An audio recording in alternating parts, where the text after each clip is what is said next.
Wow, super ఉంది కదా. ఈ స్ట్రీట్ పైన బిల్డింగ్ పైన చూడండి పెయింటింగ్స్ ఎలా చేశారో, చాలా బాగుంది. నేను ఇప్పుడు ఒక ట్రామ్ స్టేషన్ లో దిగాను. అదిగోండి శివతై ఇజ్రాయిల్ అని రాస్తుంది కదా.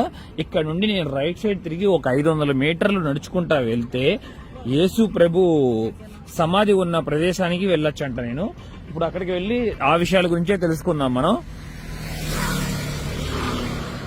ఇలా రోడ్డు క్రాస్ చేయాలనుకున్నప్పుడు మనం బటన్ ప్రెస్ చేయాలి. అప్పుడు కొంతసేపులో మనకి గ్రీన్ సిగ్నల్ పడుతుంది. జీసస్ కి సంబంధించిన చాలా ప్రత్యేకమైన ప్రదేశాలన్నీ ఇక్కడ ఉన్నాయి. నేను యాక్చువల్లీ వేరే చాట్ నుండి కవర్ చేయాల్సింది, కానీ నాకు నా హోస్ట్ హౌస్ పక్కనే ఉంది. అందుకనే నేను మొదట ఇక్కడికి వచ్చాను. ఇప్పుడు చాలా ఇంపార్టెంట్ అయిన ప్లేస్కి వచ్చాము. మొత్తం క్రిస్టియన్స్ కి, అలాగే చాలా మందికి కూడా. ఇదిగోండి టు ద గార్డెన్ టోమ్ అని పిలుస్తారు. ఇది welcome to the Garden tome. ఇక్కడ జీసస్ ని మొత్తం ఫస్ట్ సిలువ వేసి నడిపిస్తారు కదా. మనం అన్ని సినిమాల్లోనూ అట్లాగే బైబిల్లోనూ అన్నింటిలోనూ చదువుకున్నాం కదా స్టోరీస్ లో. ఆఖరి నిమిషంలో తనని ఇక్కడికి తీసుకొచ్చి జీసస్ ని ఇక్కడ ఉంచేటట్టుగా చెప్తున్నారు. మనం లోపలికి వెళ్ళి ఇంకా తెలుసుకుందాం. అదిగోండి ద గార్డెన్ టోమ్ అని ఉంది. ఇక్కడ టైం ఏంటంటే పొద్దున్న 9 నుండి మధ్యాహ్నం 1 వరకే ఉంటుంది. ఆల్రెడీ టైం ఇప్పుడు నాకు 10 అయిపోయింది. ఇదిగోండి చూస్తున్నారా ఎంట్రన్స్ ఎలా ఉందో. ఇది ఎంట్రన్స్. లోపలికి రాగాలని ఇది ఇచ్చారు, చూస్తున్నారు కదా. Welcome to the Garden tome అని రాస్తుంది. అలాగే ఇక్కడ మ్యాప్ కూడా ఉంది చూడొచ్చు, నేను లోపల ఎలా ట్రావెల్ చేయాలనేది. అలాగే ఇక్కడ చాలా మంది టూరిస్ట్ కూడా ఇక్కడ వెయిట్ చేస్తున్నారు చూడొచ్చు మొత్తం. ఇక ఇప్పుడే వీళ్ళు లోపలికి వెళ్ళబోతున్నట్టున్నారు. ఇక్కడ క్లియర్ గా రాసింది చూడండి, welcome to the Garden Tomb. Now in the place where he was crucified there was a garden and in the garden a new tomb where no one had ever been laid. ఈ 1000 సంవత్సరాల చరిత్ర ఉన్న ఈ భూమి మీద నడుస్తున్నందుకు చాలా సంతోషంగానే ఉంది, అలాగే బాధగా కూడా ఉంది. ఇంకా కాసేపట్లో నేను జీసస్ ఉంచిన టామ్ ని మనం చూసుకోబోతున్నాము. మొత్తం ఇక్కడ చాలా చక్కగా మెయింటైన్ చేస్తున్నారు ఈ ప్రదేశాన్ని కూడా. గార్డెన్ లో నుండి మనం లోపలికి రాగానే శాంతం చివరికి వచ్చిన తర్వాత ఇక్కడ స్కల్ హిల్ అని ఉంటుంది. ఇది చాలా ప్రత్యేకమైనది కూడా. అంటే దీని గురించి తెలిసిన వాళ్ళు ఉండే ఉంటారు, ఎందుకంటే క్రిస్టియన్స్ చాలా వరకు ఇవి చదువుతారు కాబట్టి ఈ విషయాలు కూడా తెలుసుకుంటారు కాబట్టి ముఖ్యంగా చెప్తున్నాను. ఎందుకంటే ఇదిగోండి 1900 సంవత్సరంలో ఇది ఇలా ఉండేదంట. చూస్తున్నారా, ఇప్పుడు మీకు అదే చూపించబోతున్నాను నేను.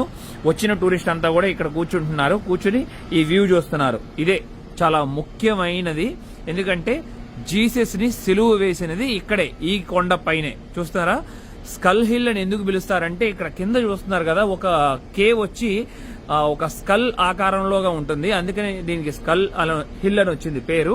అసలు శాంతం పైన ఇదిగోండి ఈ కొండ పైనే వచ్చి మొత్తం ముగ్గురిని సిలువేశారు. ఆ ముగ్గురులో ఒకరు జీసస్, మరొక ఇద్దరేమో దొంగలు. ఈ ముగ్గురిని సిలువ వేసింది పొద్దున్నే సమయం 6 సమయంలో జీసస్ సిలువ వేస్తే మధ్యాహ్నం 3 సమయానికి తను ప్రాణాన్ని విడిచిపెట్టారంట.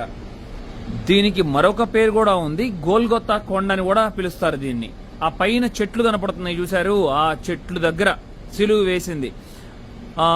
ఇక్కడ నుండి కనీసం నాకు తెలిసి ఒక 1.5-2 కిలోమీటర్లు ఉండొచ్చు ఒక ప్రదేశం.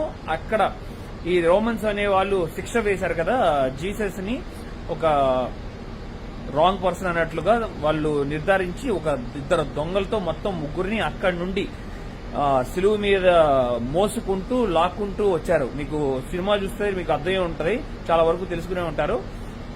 అలా ఇక్కడికి వచ్చిన తర్వాత కాళ్ళకి చేతులకి పెద్ద పెద్ద సూదులు, బండబండ సూదులు గుచ్చి అసలు చాలా క్రూరంగా శిక్ష వేశారని చెప్పొచ్చు. ఈ గోల్గొతా కొండ పక్కనే ఏదో గాని బస్ స్టేషన్ ఉంది చూసారా మొత్తం ఇదంతా.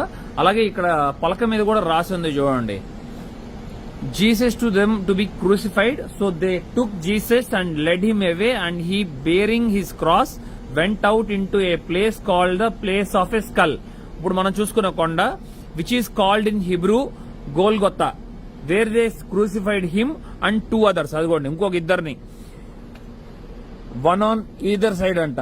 మధ్యలో జీసస్ ఉన్నారు సెంటర్ లో. చాలా బాధేస్తుంది.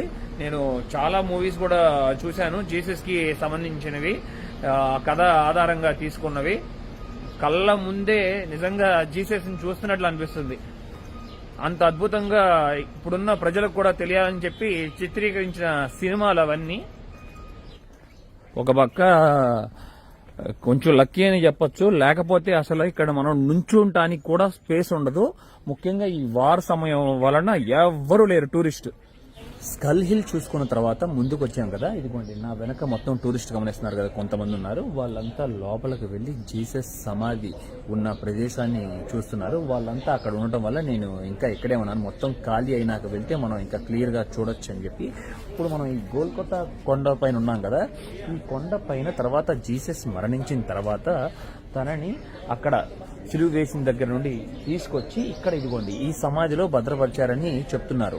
కానీ తర్వాత ఇప్పుడు విన్న విషయాల ప్రకారం ఈ ప్రపంచంలోనే ఖాళీగా ఉన్న సమాధి ఇదే ఉంటుందని కూడా చెప్తారు కొంతమంది. మరియు జీసస్ సమాధి ఇక్కడ తను మరణించిన తర్వాత పెట్టిన తర్వాత 3 రోజుల తర్వాత తను మళ్ళీ బయటికి లెగిసి మళ్ళీ బయటికి వచ్చినట్లుగా చెప్తున్నారు. అందుకనే తను చేసిన మంచి పనులు ఇట్లా చాలా విషయాల మీద అందుకే జీసస్ ని ఒక గాడ్ లాగా పూజిస్తారు ఈ ప్రపంచం అంతా. చాలా వరకు మనకు తెలిసిన విషయమే. మళ్ళీ మరొక విషయం ఉంది. ఇప్పుడు ఇక్కడ ఈ క్రిస్టియానిటీలోని చాలా ఉంటాయి. ఇప్పుడు రోమన్ క్యాథలిక్ అనే వాళ్ళేమో మేరీ మాతని పూజిస్తారు, జీసస్ మదర్ ని. వాళ్ళు బిలీవ్ చేస్తారంటే ఇప్పుడు మనం ప్యాలెస్టైన్ లో ఉన్నాం కదా, ఇజ్రాయెల్లో. ఈ ప్యాలెస్టైన్ లో మొత్తం జీసస్ సమాధులు 2 ఉన్నాయి అంటున్నారు. ఒకటేమో ఇది జీసస్ ని పూజించే వారందరూ ఇక్కడే ఇదే అని బిలీవ్ చేస్తారు. అలాగే బైబిల్లో కూడా ఇదే అని ప్లేస్ ఉంటుందంట. మరొక ప్లేస్ ఉంది సిటీ మధ్యలో వచ్చి, అదేమో రోమన్ క్యాథలిక్ మేరీ మాతని ఫాలో అయ్యే వాళ్ళందరూ బిలీవ్ చేస్తారంట అక్కడని చెప్పి. అది కూడా వీలైతే నేను ఆ ప్లేస్ కూడా మిమ్మల్ని తీసుకెళ్తాను. ఈ పవిత్రమైన ప్రదేశాన్ని ఇంత దగ్గరగా చూస్తానంటే అసలు నాకే ఆశ్చర్యాన్ని కలిగిస్తుంది. ఎంతో మంది కలగంటూ ఉంటారు ముఖ్యంగా ఈ ప్రదేశాన్ని చూడటానికి. కనీసం వాళ్ళు రాలేకపోయినా ఈ వీడియో చూసి వాళ్ళు ఆనందపడతారని ఆశిస్తున్నాను నేను నిజంగా. ఇదిగోండి, Jesus Christ declared with power to be the son of God by the resurrection from the dead. ఇక్కడ గుండ్రంగా ఒక రౌండ్ గా ఒక ప్లేట్ ఉంటుంది. ఆ ప్లేట్ లేదు ఇప్పుడు చూస్తున్నారు కదా, అలా మూసివేసినట్టుగా ఈ సమాధిని. నిజంగా అద్భుతం అసలు. జీసస్ మళ్ళీ 3 రోజుల తర్వాత సమాధిలో నుండి బయటికి రావటం ఆశ్చర్యకరమైన విషయం కూడా ఇది. అందుకే ఎంతో మంది తనని పూజిస్తారు. తనను పూజించిన వాళ్ళకి ఎంత మంచి జరుగుతుందని కూడా నమ్ముతూ ఉంటారు. ఇదిగోండి అక్కడ చూసారా రౌండ్ గా ఎట్లా పెట్టారో. ఎంతో మందికి పవిత్రమైన ఈ ప్రదేశాన్ని ఇప్పుడు లోపలికి వెళ్లి మనం సందర్శిద్దాం. ఇదే చూస్తున్నారు కదా, జీసస్ తను మరణించిన తర్వాత ఇక్కడే పెట్టారు, ఇదే సమాధి. లోపలికి వెళ్లి చూద్దాం. ఇదిగోండి కరెక్ట్ గా నాకు తెలిసి ఇది 5 అడుగులు ఉన్నట్టుంది. చూస్తున్నారు కదా ఈ లోపలికి వెళ్లే దారి. లోపలికి వెళ్ళిన తర్వాత ఇదంతా మొత్తం లైమ్ స్టోన్. ఈ కొండ లోపల జీసస్ ని సమాధి భద్రపరిచారు అప్పట్లో. ఇదిగోండి 6.5 అడుగులు ఎత్తుంది. ఇంతకుముందు అసలు ఈ గ్రిల్ ఉండేది కాదు. సేఫ్టీ రీజన్స్ కోసం ఈ గ్రిల్ ఇక్కడ నిర్మించారు. ఇంతకు ముందు లోపలికి కూడా వెళ్లేవారు, వెళ్లి అక్కడ ప్రే చేసుకునేవారు చాలా మంది వరకు. ఇదిగోండి ఇదే సమాధి, మొత్తం జీసస్ సమాధి. కరెక్ట్ గా 3 రోజుల తర్వాత ఇక్కడ ఉంచిన తర్వాత తను బయటకు వచ్చినట్లుగా చెప్తున్నారు కదా. ఇదిగోండి ఈ ప్రపంచంలో ఇలాంటి సమాధి, ఎంటీగా ఉన్న సమాధి ఇదేనని చెప్తారు జీసస్ది. ప్రపంచం అంతా ఎక్కడో నుండి వచ్చిన వాళ్ళందరూ వచ్చి ఇక్కడ ప్రే చేస్తున్నారు, అది జీసస్ కోసం. చూసాం కదా లోపల నుండి మనం వచ్చాం కదా ఇప్పుడే. ఇజ్రాయెల్ అంటే మనకు మరొకటి కూడా తెలుసు, వైన్ కూడా ఎక్కువగా తయారు చేస్తారని చెప్పి. ఇదిగోండి వైన్ ప్రెస్ అని చెప్పి ఇక్కడ ఉంది చూస్తున్నారా, కిందంతా చూస్తున్నారు కదా రాళ్ళంతా ఉండి అక్కడ మేబీ గ్రేప్స్ వేసి అక్కడ తొక్కుతారనుకుంటా. అలా తొక్కినప్పుడు దాంట్లో ఉండి వచ్చే రసం ఇట్లా కిందకి వెళ్తున్నట్టుంది చూడండి. అక్కడ ఒక తొట్టిలాగా ఉంది.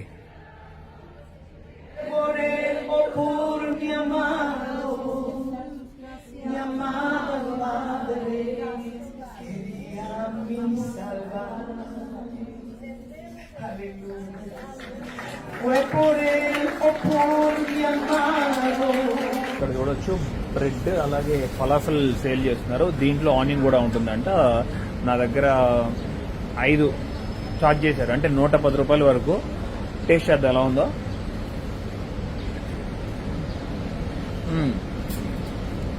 చాలా టేస్టీగా ఉంది. Thank you. సూపర్ ఉంది. ఒక్క నిమిషం ఇక్కడే కూర్చొని తినేసి ముందుకు వెళ్దాం నెక్స్ట్ ప్లేస్కి.